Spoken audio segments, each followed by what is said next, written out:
These are some of the most obscure pieces of EU that I could find. These include characters, species, locations, various items of EU that I deem to be super obscure. Star Wars Legends is super expansive and there's bound to be some obscure information. So hopefully I've pulled a lot of information here that no one knows about, or even if they do, hopefully you're like, oh yeah, I forgot about that. That's really obscure, because that's the point of the video. The first obscure item that I have to discuss is the Jeby. The Jeby are a species, and I will also be talking about the planet of Rainbow. That's spelled with R-A-N-B-O-H, not R-A-I-N-B-O-H, and not R-A-I-N-B-O-W. The Jeby and the planet of Rainbow were first mentioned in the Design an Alien contest, which was in the Galaxy Magazine number 7 honorable mention category, which was published in 1996. The submission was submitted by 7-year-old Paul Rice, with the 13th alien published into the magazine as a winner of the Design an Alien contest. The Design an Alien contest was a contest in which Star Wars fans were encouraged to submit an idea for a new alien with a drawing and some backstory. I have a copy of this issue that shows the Jeby in the magazine itself, and this is the write-up from the magazine. Jeby, number 13, Paul Rice, age 7. This is a Jeby. It has 3 heads and 6 tentacles on each side of its scaly body. It has 4 legs, and it has pink spots all over its body. From time to time, some of the spots fall off its body when it laughs too hard. He uses the tentacles to suck the spots back up and put them back on his body. He also uses the tentacles to grab other objects. The Jeby has 1 hair at the top of each of its heads, and the hairs stand straight up. The Jeby's planet is called Rainbow. The surface is rocky and rainbow-colored. When it rains, rainbow-colored raindrops fall from the sky.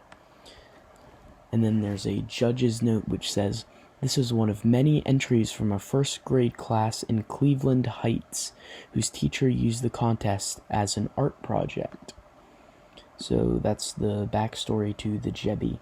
And you're thinking, this is a crayon drawing submitted by a 7-year-old. How is this part of the EU? Well, Leland Chi, the Holocron Keeper himself, stated in 2006, as a reply to an inquiry on some forums, that the Jeby and all Design an Alien contest entries published into print into Galaxy Magazine were considered canon, along with all their subsequent information write-ups as well. So all of the information, including the design of the alien itself, were considered canon. This coming right from the Holocron Keeper himself, who was the person in charge of all of that sort of stuff. Now, that's not where the Jeby's saga ends. The amazing Daniel Wallace made mention of Rainbow in the Essential Atlas in 2009, and he put it in the Hapes cluster as one of the many planets under Hapan authority. What an insane connection. I love it. Only the EU could tie together a 7-year-old's crayon drawing and planets tied to a complex intergalactic governing body from the novels. The EU, I tell you what, it was amazing. The second item that we have to look at is Maulkiller. And Maulkiller is a character who was created as an exclusive character skin for people who ordered a special bundle pre-release for The Force Unleashed 2 for Xbox 360 or PlayStation 3. Now, the Xbox website gives a write-up that gives the character a brief and somewhat vague backstory. This Xbox back compact product is not available for purchase anymore, according to the website. It has to say that it is an exclusive character, and this is quoted from the website. Maulkiller.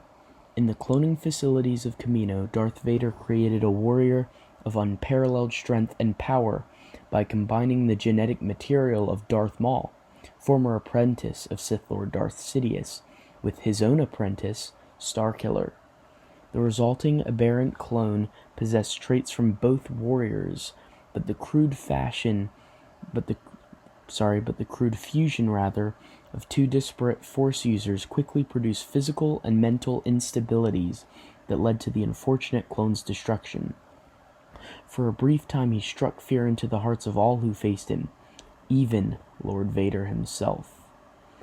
And then it goes on to describe the exclusive Maulkiller Silver Saber Crystal, which was the perfect complement to Maulkiller's appearance. The silver crystal makes his dual lightsabers look like an extension of the silver ritual combat Zabrak-style tattoos that cover his body and face. The powerful crystals allow Maulkiller to increase the damage he inflicts on his enemies. The backstory that they gave in that write-up does not contradict with the EU, and was from the creators of the game themselves. With tiny sentences that give him backstory, it just goes to show you how minute information we have that lead to obscure characters existing in the EU. It's really interesting that they created this character and they took the time not to just make it in a skin, but to give it a backstory. That makes me think that he has a place in the EU, even though it's just a couple little sentences that give a couple little details. That's such an interesting and obscure piece of EU. And speaking of obscure, there is Kurnoff Blair, who I made mention of in a past video on the channel, where I gave him the title of the single most obscure EU character. This third item that we're looking at, the character was a Jedi and was killed by Darth Malak while defending the Jedi Enclave. But contrary to what you may believe at a glance, the character was not a small character in some KOTOR or SWOTOR project. The character was created for and first mentioned in the canon mobile game Galaxy of Heroes. The talk thread on the Wikipedia page perfectly states everyone's obvious questions regarding this guy. Those being this talk thread here, which states that Red Duel, the user, said, "Why is he considered Legends when he only appears in Star Wars Galaxy of Heroes?" To which a user named Zed42 replied, "I assume it's because the page references other Legends material." And then a user called Nano Luke said, "Same conclusion here. This character only exists because he is referenced alongside Legends content, and so by continuity osmosis, it wouldn't make any sense to put him in canon, where no mention of Darth Malak exists." I think those sentences summed up kind of what we were all thinking. This is confusing, but it also makes sense when you think about it, when you think about the logic behind it. And it's crazy because this character is super obscure, and apparently is not even a playable character in the game. I don't follow canon, and I'm unaware of how the game works exactly, but apparently the character only appears in the game via a portrait, whatever that means. And that, in the portrait information box, we get the one sentence that gives us information about him dying defending the Jedi Enclave from Darth Malak. And thus this one sentence gives us a Legends EU character out of a 2015 canon video game, which is just insanity. It's just strange, but there you go. The fourth item is a sentient species known as the Starweirds. Now the Starweirds were seemingly sentient, but they were otherworldly. Though perhaps a more extreme term than that is necessary. Perhaps they were other galaxy-ly. And they were a species that was first made mention of in the Wizards of the Coast sourcebook, Ultimate Adversaries, which was written by several authors in 2004. A single piece of art was created for them to represent the species, which is quite a creepy piece of art. They were said to hover around, and sightings reporting their appearance varied. This is from the information on them, which was seemingly intentionally left as vague.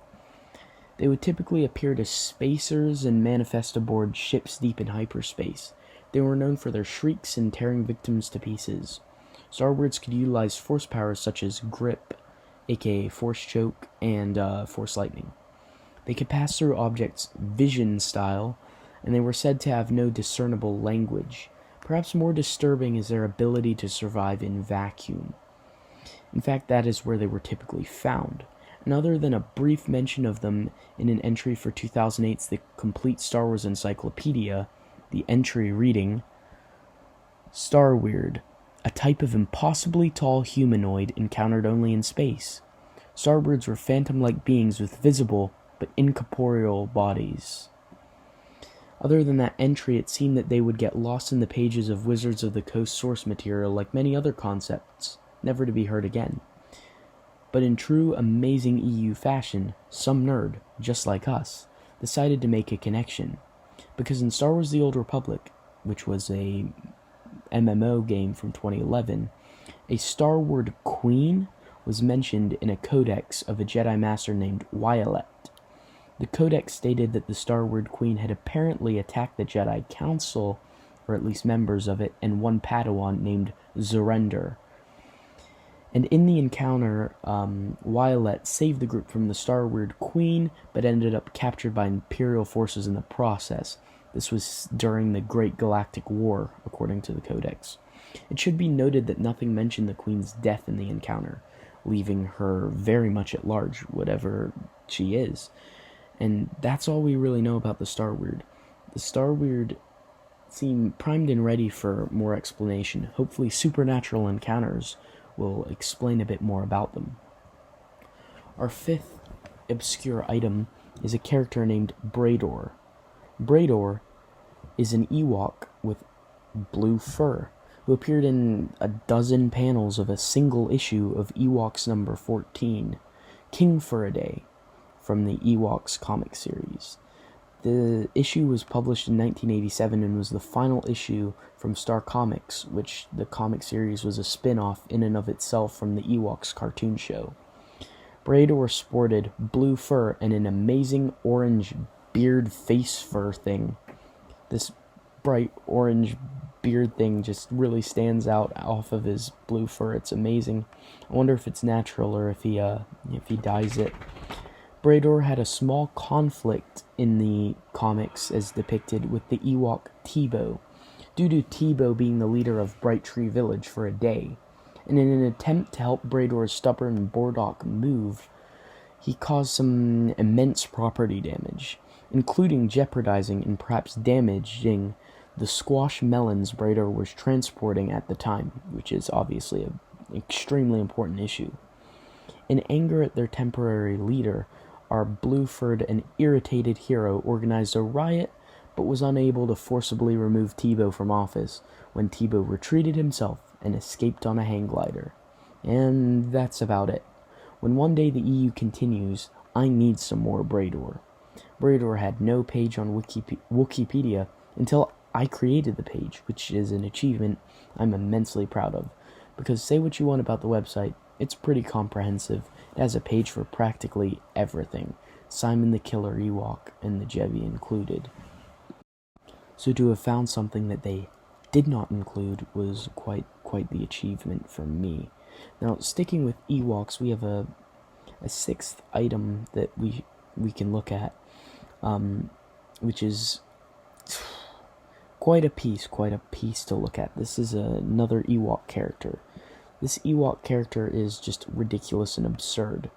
His name is Kyoopid, a play on the word Cupid.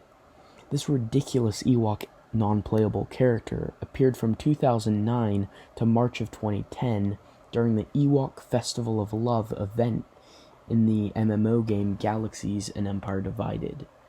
He was apparently a popular little fellow in universe, because within the game he made pilgrimages to Kadara on Naboo, Tyrena on Corellia, and a lake village on Endor.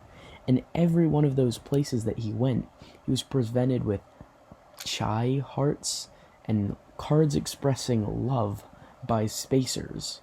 It sounds ridiculous, because it is. Even more ridiculous was the heart-shaped dyed patch of red fur on his chest. His back leg also had a dyed heart patch.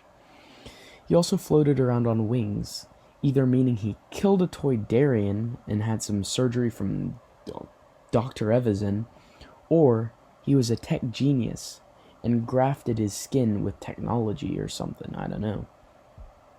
Maybe I'm overthinking this, but even though it is absolutely stupid, this obscure piece of EU is actually something I love. And truly I do, I mean it. The wild stuff like this is just insane, and, I love it. Another thing that we're going to mention somewhat briefly is that Hallowe'en is also in Star Wars Legend, though spelled as HALLOWE''EN.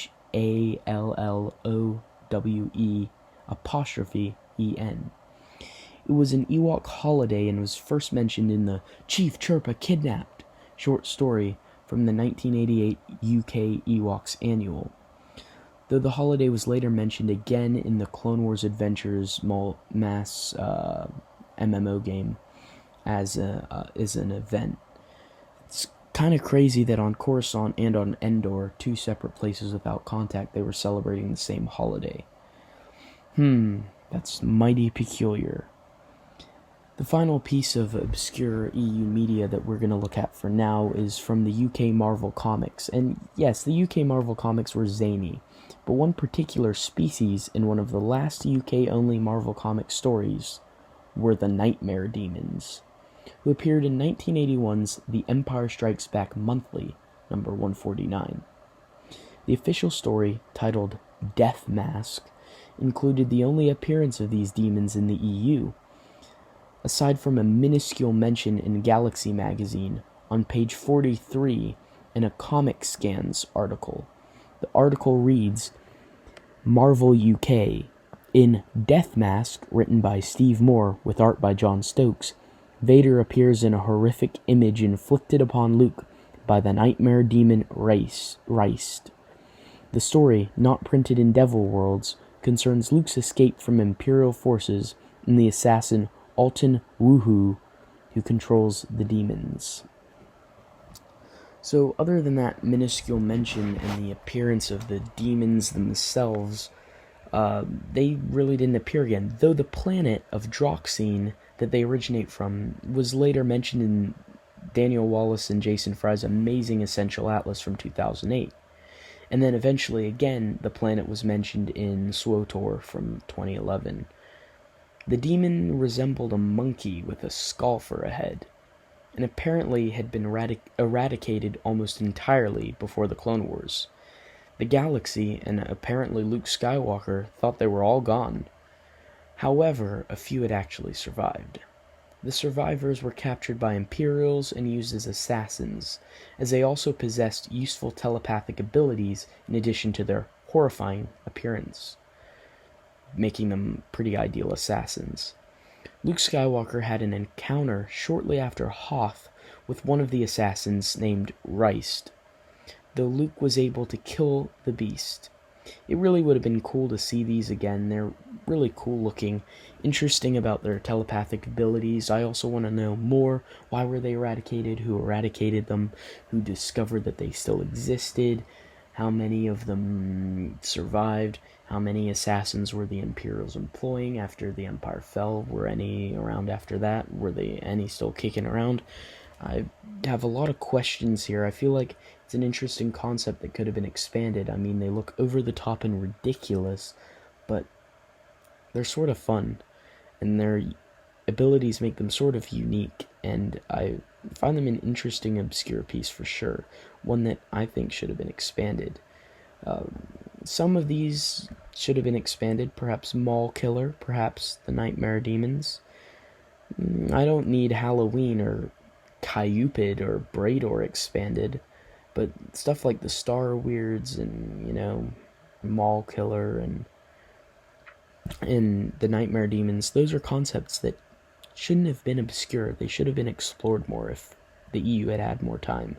And if it was still around, I really have no doubt that it would have kept expanding. Perhaps Joe Bongiorno's supernatural encounter can shed some more light into some of the more supernatural obscurities from this list. But that's all the obscure pieces I have for now. But I have a lot more obscure pieces that I could talk about, and if the video, which I'm putting some time into, is well received, I might get around to compiling another list, because I had fun doing it. There's lots of obscure EU, and it's fun to learn about it and share about it. But these were some of the most obscure ones, and well, I guess I just want to say, did any of you know about these already? As super Star Wars fans, probably a couple of you have heard of some, if not all of these, but I was really hoping to surprise some people with some of these, because some of them are far out of left field. So I think those are the most obscure pieces of EU / Star Wars Legends.